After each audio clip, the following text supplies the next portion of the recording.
we can start on our final session. It is the session that is closing the conference. It's a very interesting panel. It is Hizmet as a global ethic. I think it's a very exciting panel to end the conference. And so we're a little short on time. I think time is a great issue here. So we have four contributions of 15 minutes, and we have to finish on 1 hour. So it's a race with time, and we must be a little strict on time. I'm sorry about that, but we have to keep our schedule. So we start with Mr. Ibrahim Yunus Rashid. He's with Khairullah Akif Civic. He couldn't be with us, and it is integrating Ubuntu and Hizmet values, the role in the success of African Hizmet affiliated schools. It's very interesting, and we're waiting for the speech. Okay, good morning, everyone.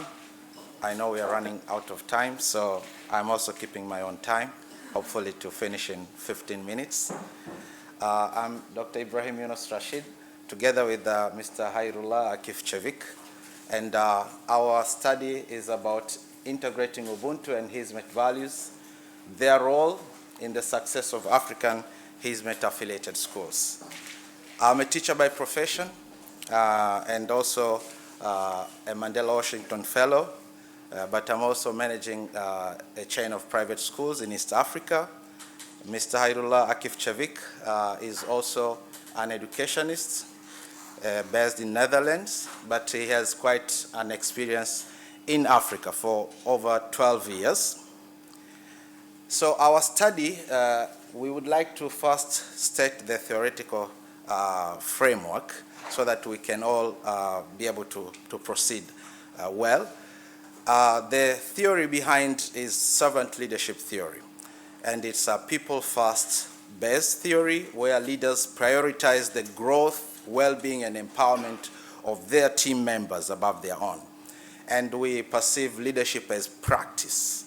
So it exists in everyday actions, not only in individuals. And it's an emergent approach to leadership where it disrupts researcher positionality, but embraces evolving social processes. And also, we view leadership as collective dialogue, whereby leadership as a flow, overlapping conversations and shared meaning making. But also leadership is not only about position or status, whether you need an office to be a leader, no, but everyone can be a leader in their own context just by taking the right action at the right time. So it's a shift from the individual-based leadership to a co-created and a teamwork practice type of leadership. So why do we approach Ubuntu and Hizmet values in the leadership perspective?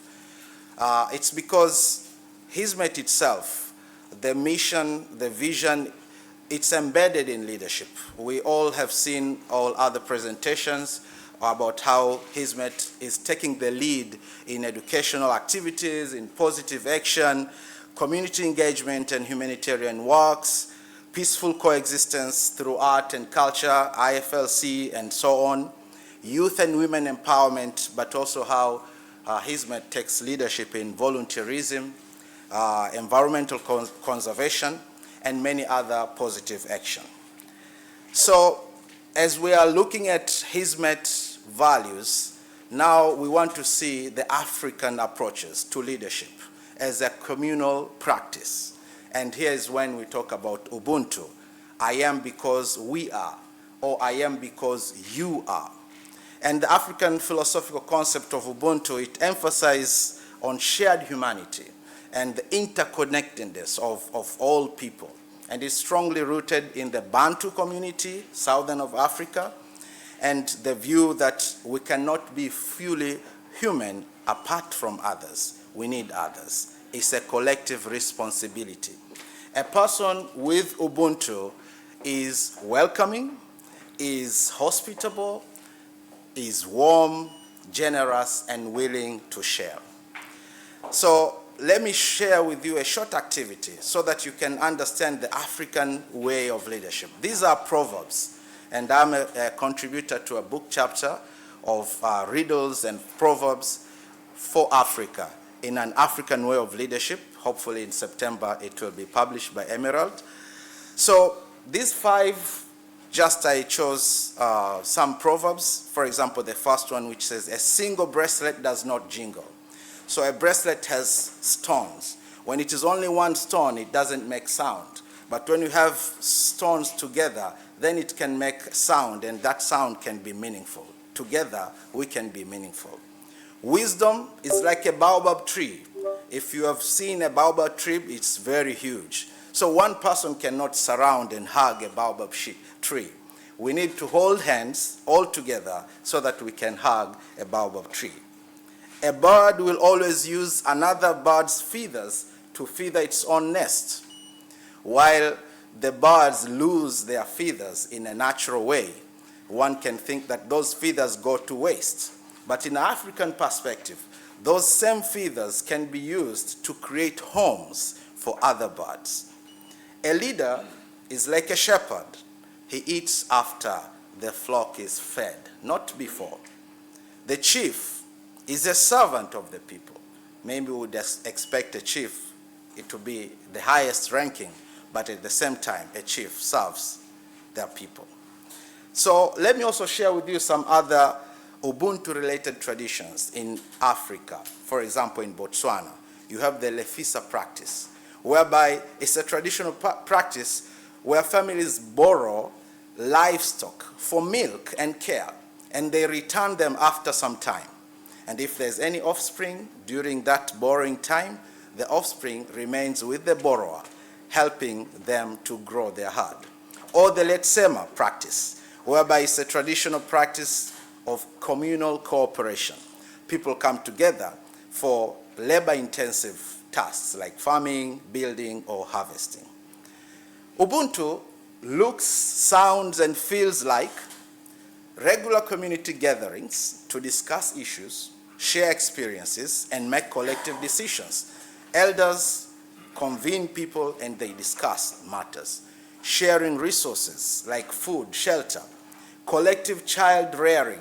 It is very common to hear in Africa, it takes a village to raise a child. Conflict resolution through dialogue and reconciliation. Storytelling and art that teaches the concepts of Ubuntu. And setting up support network for people, caring for the sick, helping people who are going through difficult times, but also communal ceremonies such as weddings, funerals, and other traditional rituals.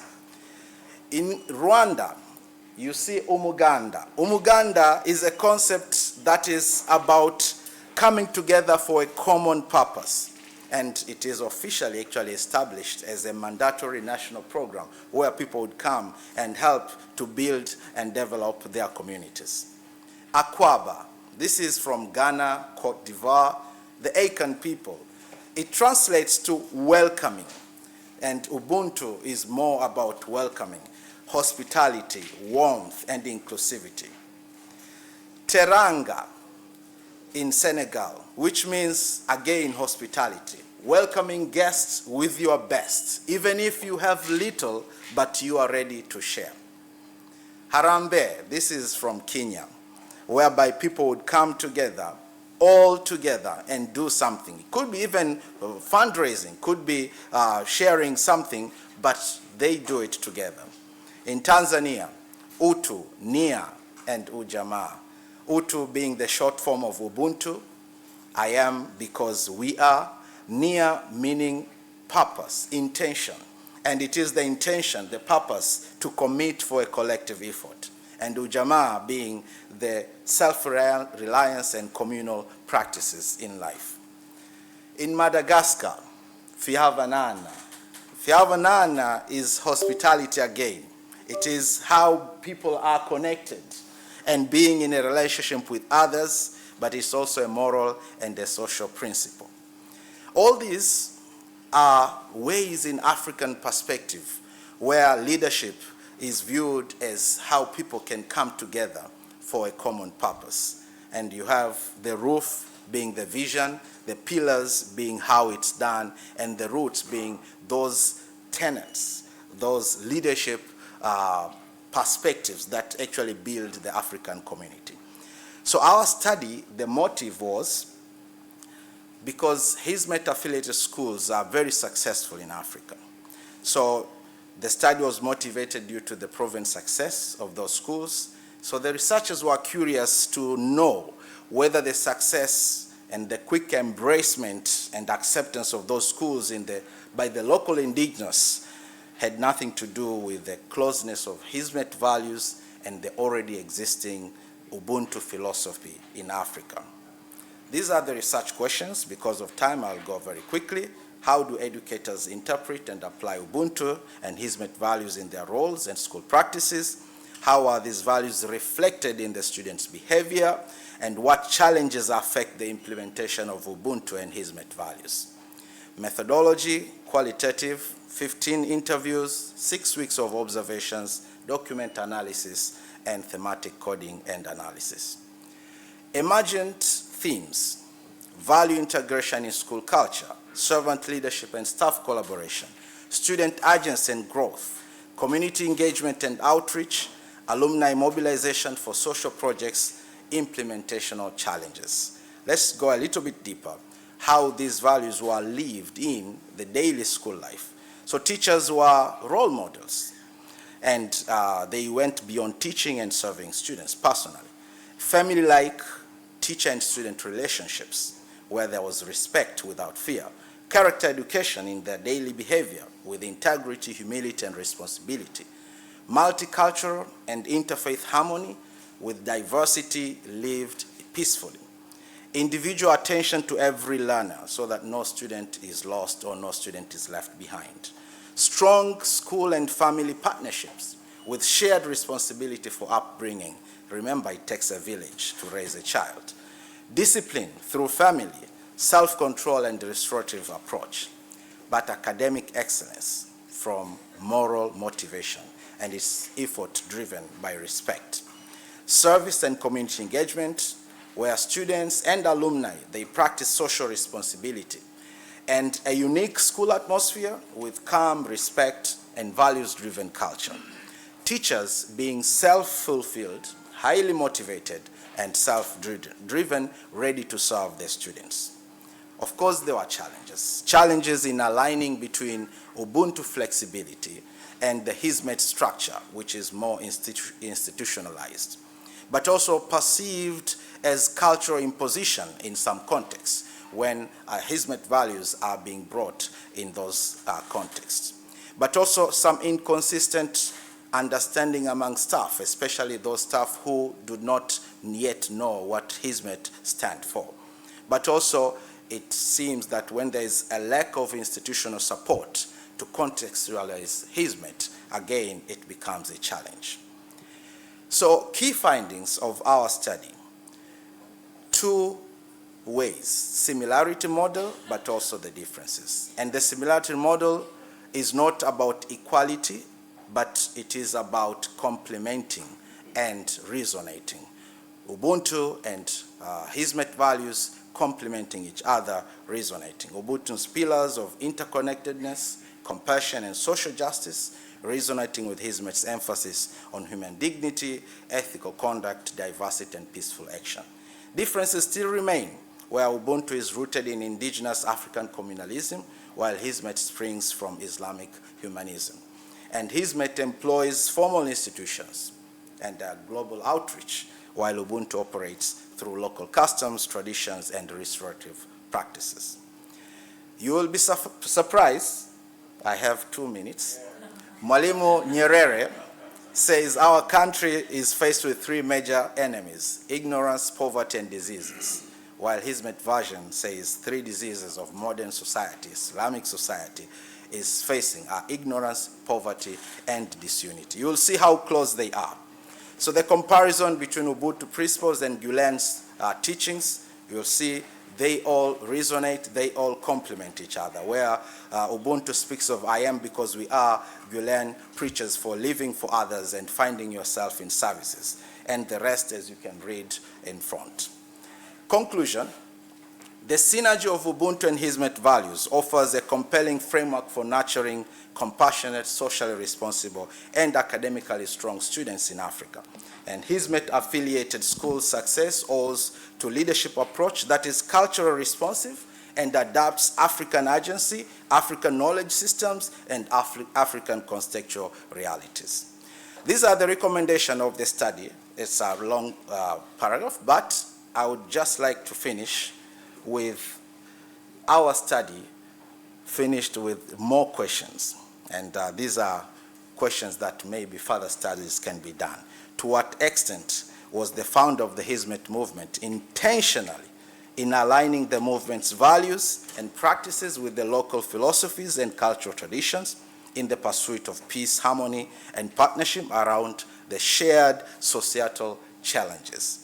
To what degree can this intentionality be attributed to the founder's moral ingenuity and audacity, and to what extent did it emerge through followers' interpretation, adaptation, and enactment of the founder's vision, within the local context, of course, and what key factors influence this process? And how do shared societal problems function as enabling conditions that bring social movements and local communities into resonance and collaborative partnership? Thank you very much. 15 minutes. Thank you very much, Ibrahim. I think you were Ubuntu in practice, actually, refers to time. So we have Mr. Aidin Inal and Wabi Long with textual analysis of Turquoise Harmony Institute documents and social media.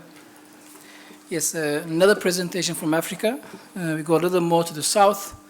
I am from South Africa, currently in Johannesburg, so I'm going to do a presentation on an organization called Turquoise Harmony Institute, which is sort of a sister organization to Indialogue Foundation, and I'm sure many of you are in touch with similar organizations in your context.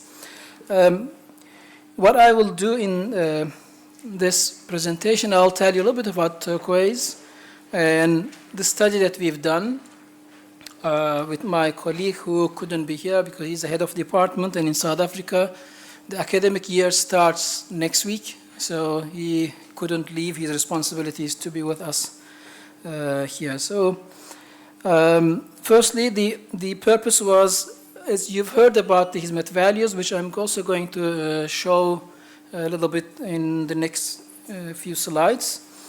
And then what we've done, we wanted to see any convergence and divergence between the Hizmet values and what is being practiced under Turquoise banner in South Africa. So we could perhaps make an analysis and draw conclusions from what is happening and what could be happening and what shouldn't be happening. Especially in response to like our colleague here, he spoke about Hizmet values and their sort of resonance with African values. We also, well, like in many contexts, I think it's important to look at the Hizmet values in relation with the local realities and local understandings. So yes, Turquoise was established in 2006, just to give you a bit of background, with another name actually. At the time it was called Interfaith Foundation of South Africa, which meant that the main focus of the organization was on interfaith. And I think the journey of Turquoise also tells us a little bit about the people, the understanding of the people in Hizmet and their evolution in time. Because after the time we decided to rename it as this Turquoise Harmony Institute to also show a bit of change in the vision and change in the purpose, because it wasn't just going to focus on interfaith any longer. It was, remember, 2006 is approximately 10 years after apartheid, where the apartheid wounds were and are still very much alive and fresh. Many of the public institutions were still in the formative stages, the early stages, and many people in the public, they still didn't know what is going to unfold, because now we are all together and now we're going to deal with each other. And the main focus obviously is on promoting social cohesion. Social cohesion and nation building are two big words in South Africa, because two broad visions which the country has been grappling with for the past 30 years since democracy. And obviously, the interfaith, intercultural dialogue, education, community engagement, and outreach are some of the important fields of activity for Turquoise. The Hizmet values, I'm sure many of you know the history, but Hizmet for a long time has operated through Fethullah Gülen's talks and writings. We did not have a constitution, we did not have a guiding document which people could actually read and check themselves. But luckily, in 2001, I think, the Alliance for Shared Values, I know there are many people who are a lot more qualified to talk about this, but just to put everything in context, they came up with a document which reminded us the values that should be guiding Hizmet activities and thinking and actions of the volunteers of Hizmet. And since then, obviously, this has been a workshop with many of the Hizmet participants, because this would be, although it's not a constitution, it's not a binding document, but it's a guidelines. So everyone could actually check if they are moving in the right direction in terms of Hizmet philosophy.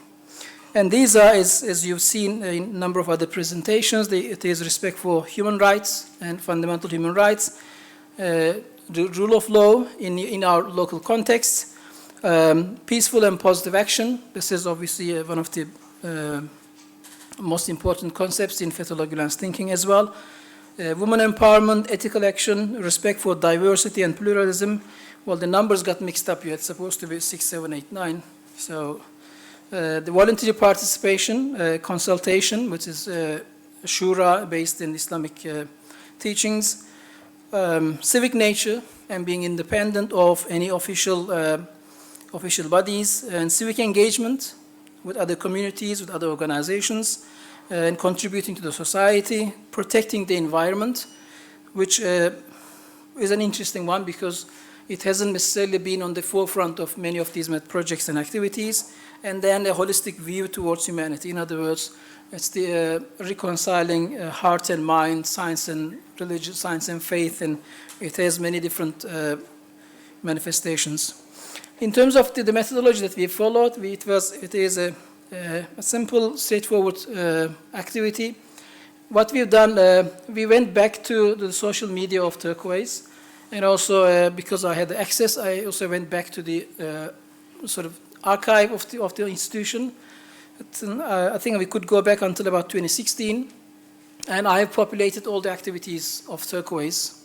It was in total about 150 something activities over a period of time, and then we matched these activities with the values, Hizmet values, to see how much of correspondence, how much of confluence is between the values and the activities of Hizmet.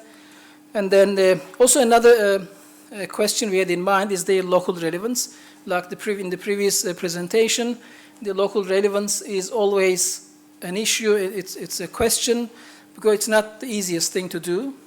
It's a journey, I suppose, that we are going to be trying, because Africa has a long tradition of strong values, which you've just seen, which is usually overlooked in many contexts when people speak about the knowledge traditions and cultural traditions. Primarily because in Africa, most of the traditions are passed from generation to generation through oral tradition, through stories. And therefore, perhaps those of us in Africa, we need to do a lot more on that to put things together and present it to the world. So, yes, so local relevance is a key issue. And then we'll obviously comment on how these are contributing to the local projects of social cohesion and nation building.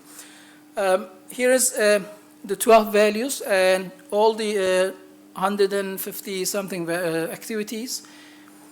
How much of all of these activities, how much of them has actually relevance to the Hizmet values? These are the 12 values on the left-hand side on the column.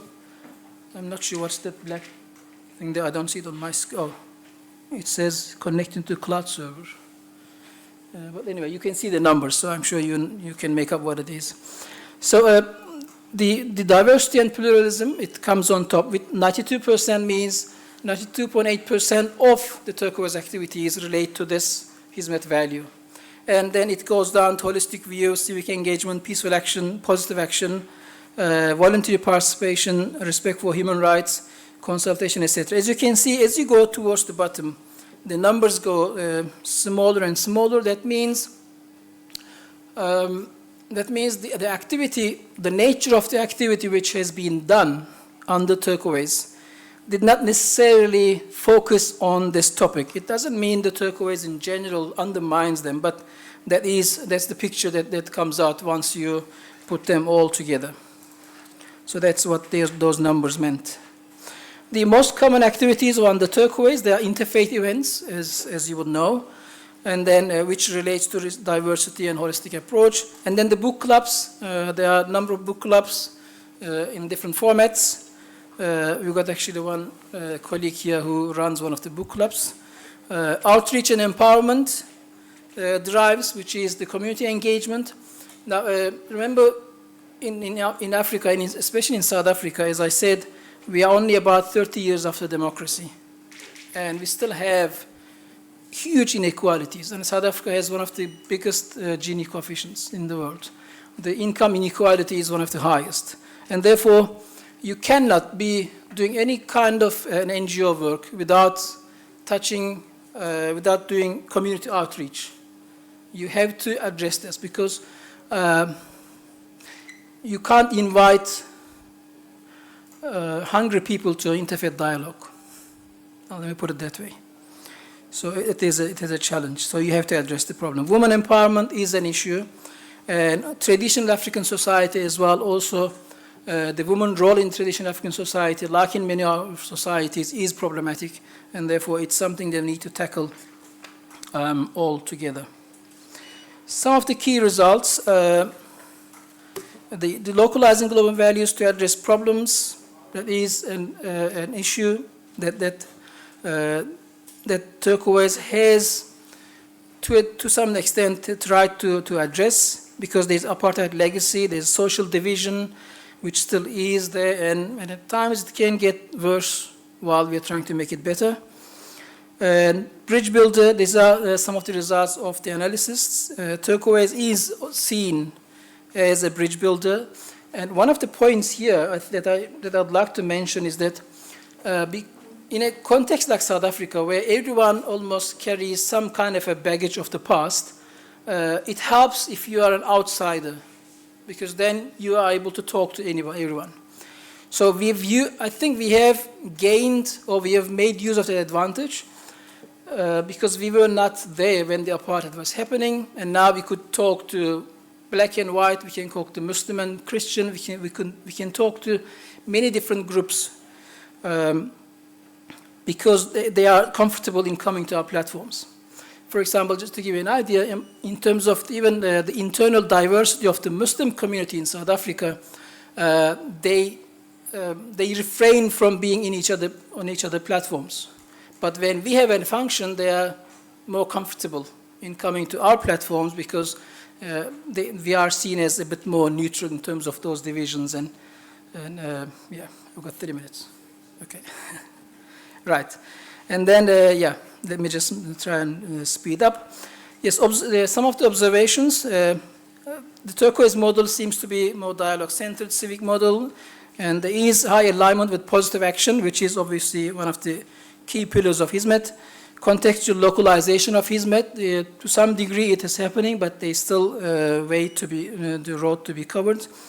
Imbalance of distribution of emphasis on the values, as you've seen, that is something that should be taken into consideration. Risks, creating a dialogue elite, which I'll talk about it in the next slide. And then, the next ones Some of the other observations, these are a bit more critical ones. And I would assume these are not just specific to turquoise, but those who are in the field of interfaith and dialogue field.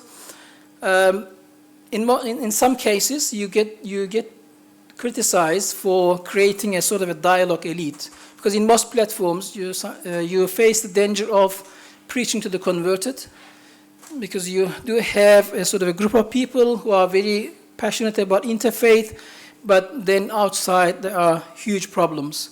And therefore, so you're not maybe addressing those socioeconomic disparities and injustices. Service versus advocacy. Sometimes when you offer a service, you go do community work. Let's say you run, Turquoise runs sewing classes for the ladies from disadvantaged backgrounds. One of the criticism is, are you covering up for the state? And the state is supposed to address these issues and address the poverty. You are now covering up and you're not holding the state accountable. I do have comments and our response to that, but I will leave it open for now. And then another challenge, is Hizmet going to be a global sort of actor or a local actor or a global movement? Or how are we going to bridge that between the two realities? Of course, this study had limitations in terms of the number of data that we had, and no evaluation is done on the specific events in terms of the impacts. And then in terms of methodological issues, we could have done interviews and others, or it could be done for a future more in-depth study, and thank you. So I'm calling now Mr. Roberto Catalano, and his speech is about a reading of the 16th anniversary of Nostra Aetate, commonalities across cultural and religious traditions. We go straight to the presentation. The presentation is a segment of a study, thank you, which I started around 10, 12 years ago. And here I present only a small portion for obvious reasons. So the last year marked the 60th anniversary of the publication of Nostra Aetate, document of the Second Vatican Council, dedicated to the relationship between the Catholic Church and the followers of different religions. It was spoken about yesterday. Parallel to the publications of Nostra Aetate, there have been the interesting phenomenon of the emergence and development within different religious traditions of movements of spiritual and social renewal.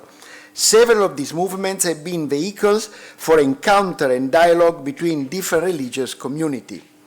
They could be defined as unexpected instruments of dialogue capable of fostering the realization of Nostra Aetate's hopes. The phenomenon recalls in due measure an axial phenomenon of our times, the one of Karl Jaspers. The paper proposes to examine some characteristics of two movements, Focolare and Hizmet. It was already mentioned yesterday by my friend Jenap Aydin, one Catholic and the other Muslim. They appear to have played a positive role for the implementation of some breakthrough expressed in Nostra Aetate. One aspect unexpected 60 years ago has been the growing collaboration between these movements of different religious inspirations and cultural backgrounds, which share a commitment to dialogue. The new movements engaged in dialogue continue to play a fundamental role in making dialogue relevant even today, both to those who are part of their respective associations and to the general public. In the Catholic Christian sphere, in the 20 years between 1940 and 1960, the Focolare movement, Communion and Liberation, and Community of Sant'Egidio, the three founders' pictures are here, were born. In other religions, during the same decades, groups and associations such as the Risho Kosekai and the Myochikai within Japanese Mahayana Buddhism, some monastic currents of the Theravada Buddhism in Thailand, Gandhian movements such as the Shanti Ashram in Coimbatore, Swadhyaya and Anam movements became known for their commitment to dialogue. Within Islam, two very different groups emerged: the followers of Imam W.D. Muhammad among African American Muslims, and Hizmet, also known as the Gulen movement. Common features of these spiritual currents: contribution to the renewal and modernization of their respective religions, involvement in human and social issues, grassroots dialogue with a significant impact at both the institutional and administrative level. In recent times, some of them have been very active both in welcoming refugees locally and in attempting to facilitate the opening of humanitarian corridors for those wishing to flee from places of war and danger. Furthermore, initiatives have been organized to emphasize their shared commitment to peace and their common condemnation of terrorism, Islamophobia, Christianophobia taking place in various parts of the world. These groups, born in diverse geographical and religious cultural contexts, thanks to the charismatic insights of their respective founders, in recent decades have converged at various points, giving rise to a dense network of personal and community relationships with concrete initiatives at both the top and grassroots level. A significant example is the spiritual friendship that developed between Chiara Lubich, founder of the Focolare, and Reverend Nikkio Nivano, founder of the Risho Kosekai. Coming back from Japan in 1982, Chiara Lubich commented, "Diversity made us understand how the common points between our two movements are not the effects of a human effort or a project. They must be God's supernatural work for a goal which he has thought of and which is still unknown to us. And this made us hope that there are other movements which have been initiated with the same goals. We have to discover them." I now propose an analysis of the encounter and the friendship-inspired dialogue between Focolare and Hizmet. Mind you, the two founders never met and never had any contact with each other. The context and the religious backgrounds where the Focolare and Hizmet were born and developed were deeply different. Some of the characteristics of their unfolding makes them appear far from one another. It is noteworthy considering a series of commonalities, especially in interfaith encounter. The first one, the scriptural dimension and modern interpretation of the text. The reading of the sacred text represents a fundamental characteristic of the renewal phenomenon. The two perspectives, Focolare and Gulen's movement, contribute to changes and adaptations in their respective religions. Focolare and Hizmet are both scripture-based organizations. The sacred text is read and meditated, often enlightened by the charismatic approach of the founder or explained by people trained for this. A progressive awareness of one's identity offers a possibility to transform through religious teachings the social and human milieu where one lives. All this is based on the effort to make holy books of the respective religions relevant in today's society. Second aspect, the anthropological approach. Lubich and Gulen shared a common vision of the human being, paving the way towards an awareness of the universal human family and of the brotherhood and sisterhood of all men and women. All men and women are seen as an image of God, and somehow they carry a spiritual presence within themselves. Lubich in 1947 wrote, "Always fix your gaze on the one father of many children. Then you must see all as children of the same father. In mind and heart, we must always go beyond the bonds imposed on us by human life alone and create the habit of constantly opening ourselves to the reality of being one human family in one Father, God." Gulen captures in every human being a uniqueness. He says, "Above all else, a believer must love him and have a liking for all others only because they are colorful manifestations and reflections of his divine names and attributes.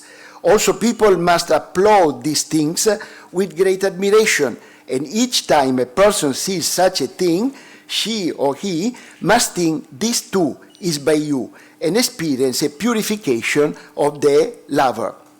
Third point, fraternity as a founding category for interfaith initiatives. From this anthropological perspective, both these charismatic leaders draw the category of fraternity which is central in their approach for interfaith. Fraternity or universal brotherhood for Chiara Lubich was very much part of the message she had to spread, her ideal in life with the categories of unity and fraternity. Gulen does not speak directly and specifically of fraternity. He shows, nevertheless, a vision of humanity which enables him to state that humans carry a holy secret that makes them equal to the entire universe with all their wealth and of characters, a wealth that can be developed to excellence. He has therefore an encompassing vision which includes all human beings in the same reality which is God's creation. Fourth, the methodology for dialogue, love, mercy, and compassion. Lubick proposes a technique to make dialogue possible. She calls it the art of loving, of dialoguing. It is a methodology suggested to people of all cultures. It is based on the golden rule as a foundational paradigm. The art of loving consists of few points: not to allow any discrimination, to be the first ones to take the initiative, to enter into the other's world and spirit. Gulen is convinced that love is the strongest and most powerful weapon existing in the universe. He says, love is the reason for existence and its essence, and it is the strongest tie that binds creatures together. Everything is the universe, in the universe is the handwork of God. Thus, if you do not approach humanity, a creation of God, with love, then you'll have hurt those who love God and those whom God loves. If we Muslims talk about weapons, armories, killing, butchering of others, this means that in fact we have been far removed from our essence. Following Nursi's teachings, Gulen suggests to live for the others and for the community as a collective personality, preferring the other to oneself. He stresses 3 degrees: caring for others, using whatever is in our possession for the others, acting as the Prophet did after his ascension. Fifth point, lay founders and lay leadership. On the social level, both movements have a lay involvement and leadership. The Catholic movement has been founded and animated by lay people and has maintained a lay leadership with a large majority of lay members. Lay characters of the renewal movements within the Catholic Church is not in contraposition to the tradition, which nevertheless has been throughout the centuries strongly clerical. This lay spirit is rather a precious way to actualize religious values and teachings. This does not imply the absence of tensions, yet this never led to a fracture or a breakaway. Hizmet, though inspired and promoted by the charismatic personality of Fethullah Gulen, an imam himself, proposes a lay approach to reality. It is also crucial to understand the different meaning given to the words secular or secularity by Lubick and Gulen. In the Catholic world, lay refers to those who are not ordained clerics. In the Turkish Muslim world, we have to distinguish it from the Kemalist secularity, which over time became a true secularism. Gulen refers to the need for a healthy secularity and not secularism, especially in contexts like education and media world. Gulen was, in fact, deeply convinced that secularism, when applied to the state, meant that it should be impartial regarding the religious beliefs and philosophical views of its citizens. We come to the last point, the communitarian dimension. A relevant aspect which is shared by Hizmet and the Focolare is what we can call communitarian dimension. I don't use the word communal because in India communal has a completely different meaning, which is actually the contrary or the opposite of what we mean in this conference. Styles and characteristics may be different, yet both movements inspire a sense of community building with clear contribution in the field of interreligious dialogue. For instance, a spirituality of communion for the Catholic Church. In the Christian context, Chiara Lubick and the Focolare propose a collective spirituality which finds a model in the early Christian community of Jerusalem, an image of the Church which can be summed up in the word communion, koinonia. Attaining Makan. Fethullah Gulen speaks of the communitarian dimension of religion also within Islam, and he says in 1995, in our times no single individual on their own can attain such a stage. Indeed, we can only seize the heights through the collective personality.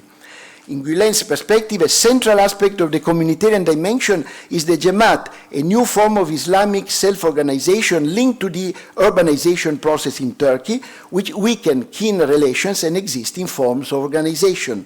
The Jemaat is a unity of individuals, as we heard this morning, sharing the same feelings, thoughts, aims, ideas, and adjusting their life along this line of unity. I skip this and I conclude for the want of time. And thank you for your attention. So the last speech is from Mr. Mahmoud Yilmaz, Building Peace Through Service, Hizmet as Civic Infrastructure. Is anyone in the meeting? So for my paper, I have two authors. For my paper, I have two co-authors, Mahmoud and Jalil, and they are here. I just want to, they couldn't come here because of what happened in Turkey to them. Their passports are canceled. They live in the United States. Mahmoud goes to University of Texas at Austin. Jalil goes to University of Texas at Dallas. So Mahmoud, I just want to introduce you to our audience. Would you please say something? Yeah, thank you for everybody's time and to present our research to you. Okay, and Jalil? Okay, we cannot hear him. Okay, beautiful. So we can go back to the slide.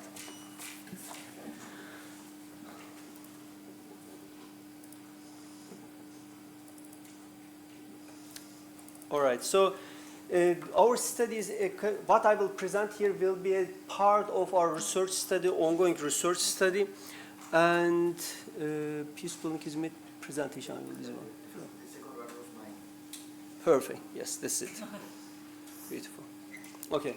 So the first part of the study is presented in Virginia, in New Jersey last year, and we are still working on this study, and we are interviewing. We are focusing on Eastern Europe, Balkans, and we are interviewing teachers from the Hizmet schools to expand this study. I will be presenting just one part of our study today.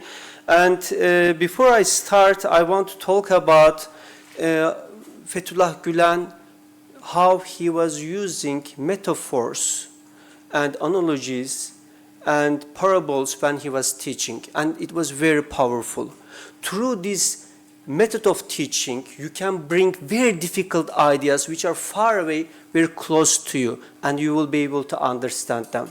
And some of the parables that Fethullah Gülen was using, they were coming from Christianity, like the ones that we see from Jesus, peace be upon him. Some of them are coming from Hinduism as well. So I want to share with you one parable today that Fethullah Gülen is using to explain the concept of his perspective on peace. And the analogy that he was using was about peace islands. He says that there are two perspectives on globalization. Globalization is a fact. It's going on, and we are interacting with each other more than any time in the history. Some people say that it will bring clash of civilizations. They will focus on the differences, and globalization will intensify the differences, and through them we will end up with clash of civilizations. Fethullah Gülen, he says that some people talk about it at the academic level. Some people believe in it, and some people act upon it. And then we end up with these terrible situations, all very concerning situations all around the world. On the other side, he says that, yes, globalization is a fact, but it can also bring an opportunity for us to see the collaboration of civilizations, cooperation of civilizations. So we can get together through globalization, and we can focus on the common problems that we are suffering all over the world, right? Like environmental issues, like poverty, like lack of education, and we can all get together and support each other to solve these problems. And that's how he defines the concept of collaboration of civilizations and cooperations of civilizations. And to explain this, he used this analogy about peace islands. He says that the people who believe in clash of civilizations, and the words are very interesting, the words that he's using, their anger and their hatred will turn into hurricanes in the middle of ocean. And from these hurricanes, we will see huge waves, and these waves will get bigger and bigger and bigger. On the other side, people who believe in collaboration of civilizations, cooperation of civilizations, and also they will get together and they will form peace islands all around the world. And the anger and hatred coming from these waves, big waves coming from these people who believe in culture of civilizations, these waves will get closer and closer to these peace islands, and when they reach the peace islands, they will disappear on the shores of these peace islands. That's the analogy that he is using, and I love it. That's a beautiful way. So today I want to share with you two parables, two analogies from Fethullah Gülen. One of them was this one, and the last one is, if we have time, at the end of it, I will share with you. So what we are doing here is we are forming peace islands. And that was Gülen's vision, where people get together and they form these peace islands in different parts of the world, supporting each other. Maybe their numbers they are small, there are not many people, but the way they approach is very, very powerful. Because we are focusing on the universal values which are accepted by Christians, Muslims, Jews, Buddhists, Hindus, by everyone. And that is our strength, which unites us together. So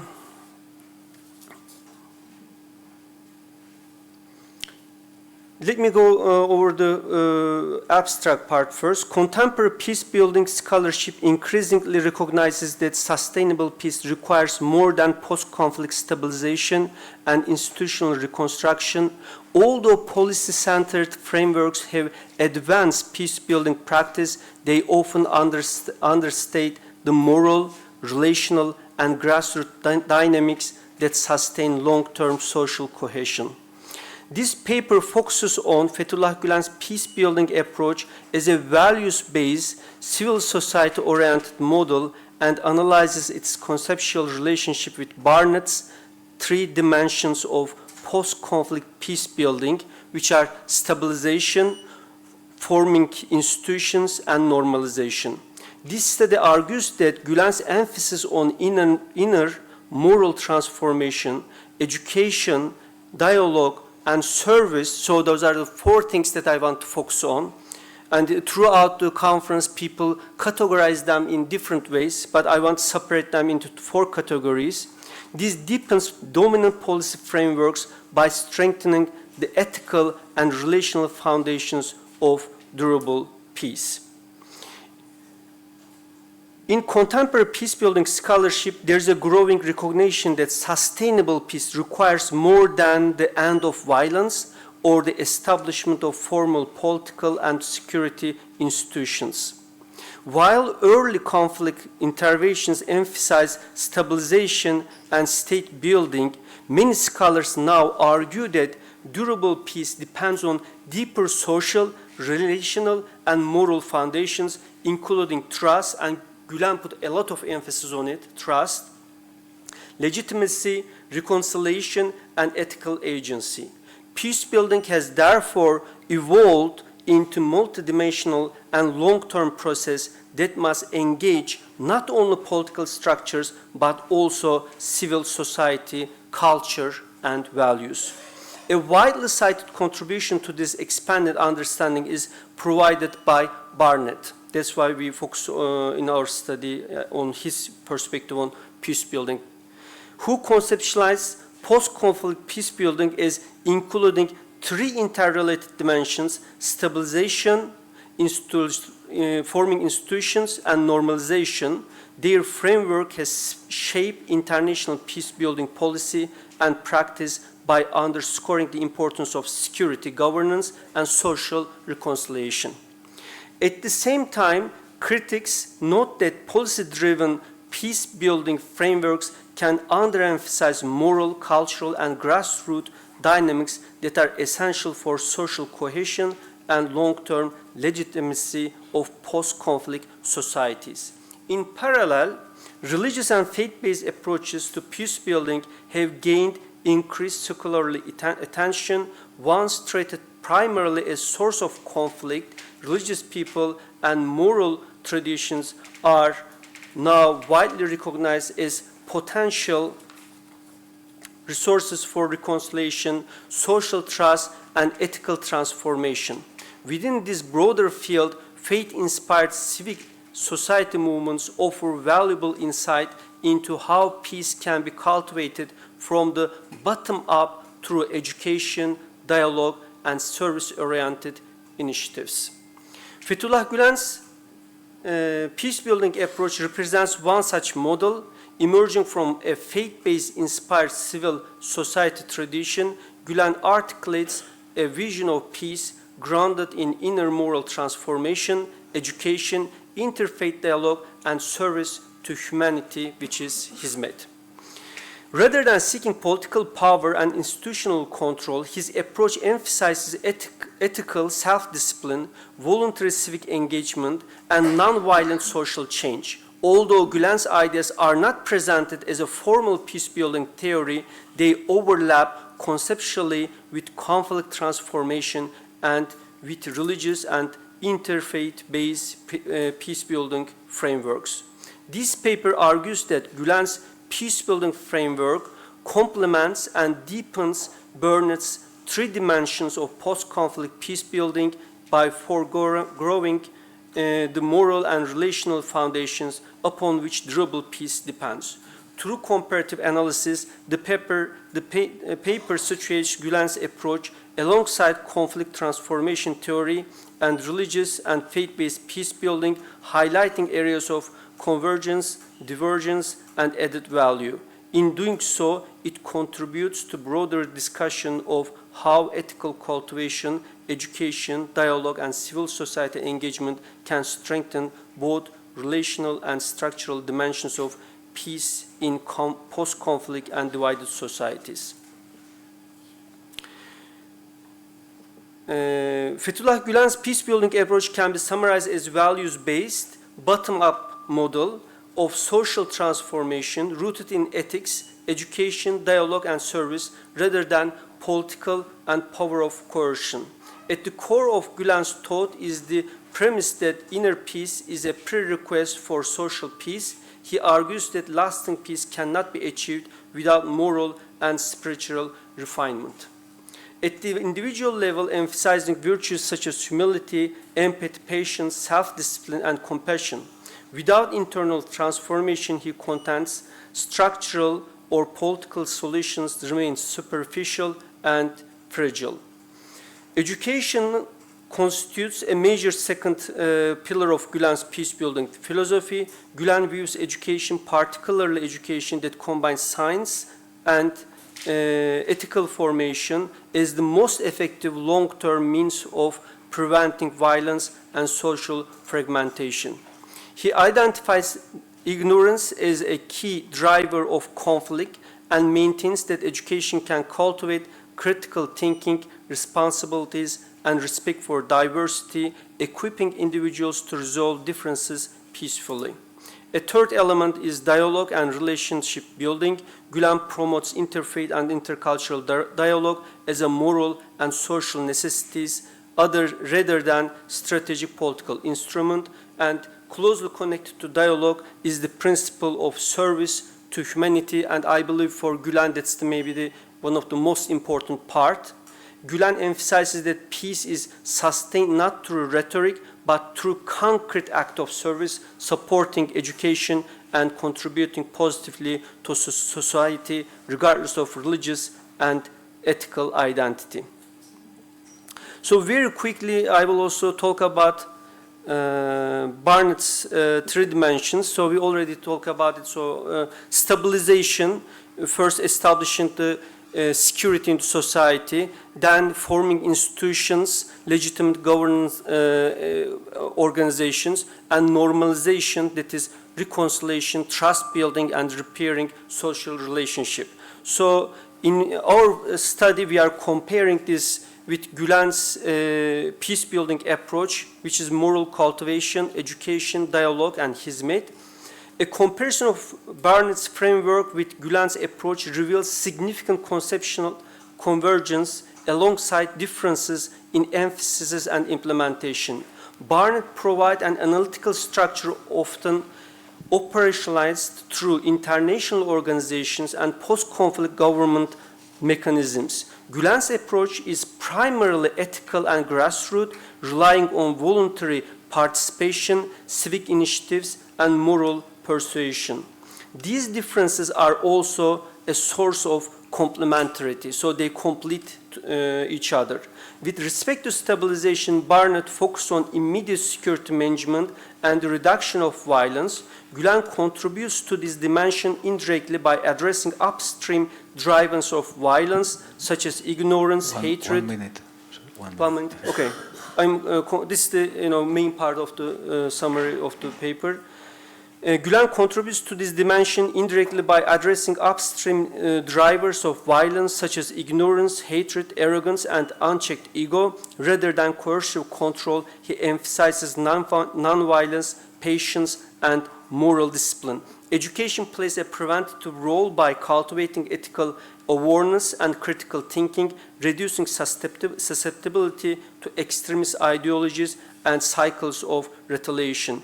In this sense, Gülen offers a model of preventative or upstream stabilization that aims to reduce the likelihood of violence re-emerging. In the dominant institutions, Barnett stressed the importance of legitimate institutions capable of delivering service and earning public trust. Gülen operationalizes a complementary logic through civil society institutions such as schools, dialogue centers, charitable organizations, and media initiatives that are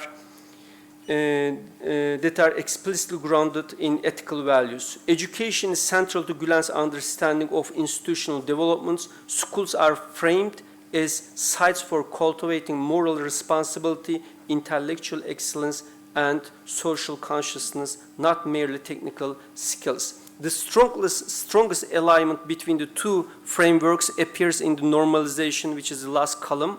Barnett identified reconciliation and trust building as essential for repairing relationship damaged by conflict.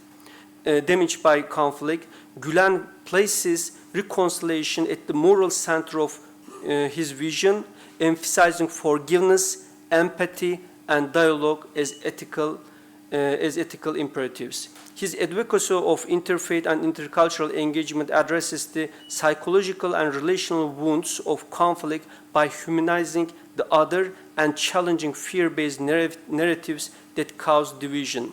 Service further strengthens the normalization by translating dialogue into cooperation and shared responsibility, where policy tools often struggle to generate enduring trust. Gülen offers a grassroots mechanisms through which normalization can be cultivated and sustained over time. Taken together, the comparative analysis suggests that durable peace is most likely when institutional reconciliation is paired with moral reconstruction and when policy-driven interventions are complemented by values-based civil society engagement. But one thing is that Gülen says that even they complete each other, the most important thing is the bottom-up process here. He says that top-down processes, they are related to political agendas, and they come and go with the elected officials. But the bottom-up approach is the one which will really establish the peace in this society. So, thank you very much. Thank you very much. The question is really for the two people from Africa. You are from Tanzania, living in Uganda, and I know that you are now working in South Africa. But I think it's more around, when we talk about Ubuntu, is also about the creative industries. And I'm wondering how much of the creative industries in all of the work that you guys are doing actually comes through. So for us in South Africa, of course, we do the book club and we do cooking classes and we do other things. But Faith and I are also filmmakers, and the work that we do is around producing film. And we did a very interesting film, Homeland, A Song for Refugees, which was part of the Turkish Harmony Institute in South Africa. And I think Andre Has Andre Leroux left? Oh, Andre Leroux is here as well, who works in the music space.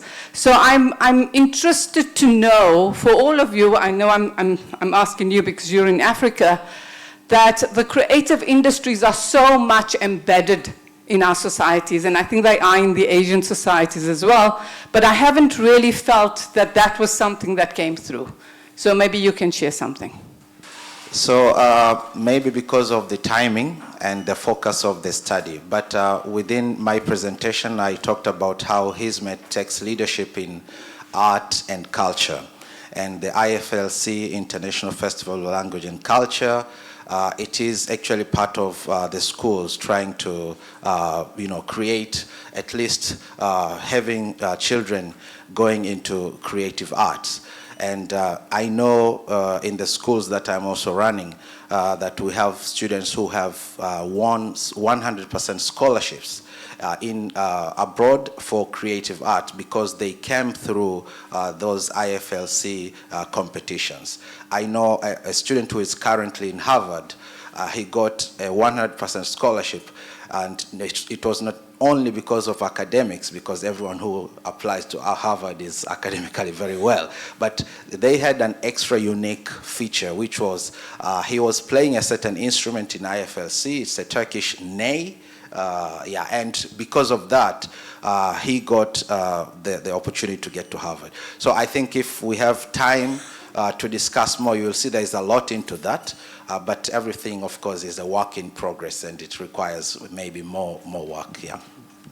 Thank you very much. Another question?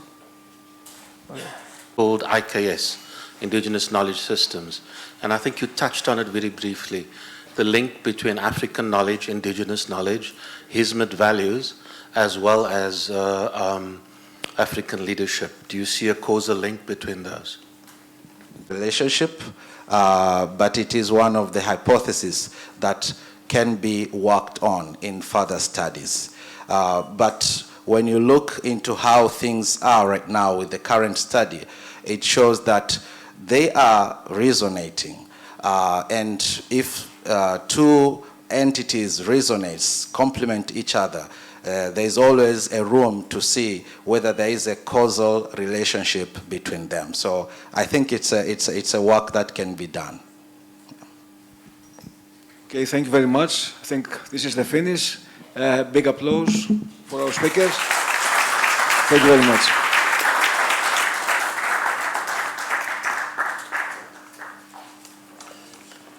With this, we officially conclude the second session of the day, and on behalf of the entire team, JGU and Indialogue Foundation, I would sincerely like to thank all of you for being present here. We extend warm thank you and great gratitude to our distinguished speakers, our moderator, for taking out their time to share their valuable insights and experiences with us, and also for managing this event in time. We are equally grateful for all the delegates and participants for continuously engaging with us and supporting us throughout. We warmly invite you to lunch.